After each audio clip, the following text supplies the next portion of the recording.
Welcome to Chillin' 101. We hope this video helps.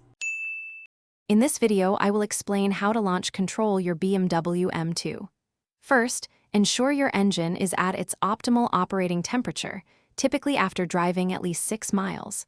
Next, select the Sport Plus driving mode.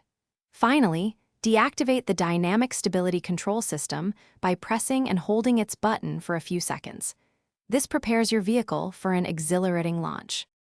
To engage launch control, firmly press the brake pedal with your left foot. Then, push the accelerator pedal all the way to the floor, past the kickdown point, with your right foot. You'll see a checkered flag icon, or a launch control active message, appear on your instrument cluster, indicating that launch control is now ready. Hold both pedals down steadily. Once the checkered flag appears, quickly release the brake pedal within 3 seconds while keeping the accelerator fully depressed.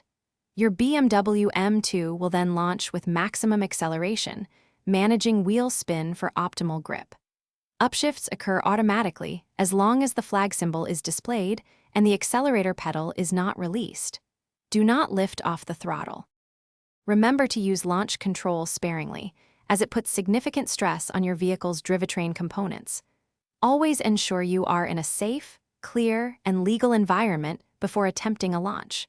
For the most precise instructions and any specific model variations, always consult your BMW M2's owner's manual. Drive responsibly and have fun. Thanks for watching. Consider subscribing if we helped you.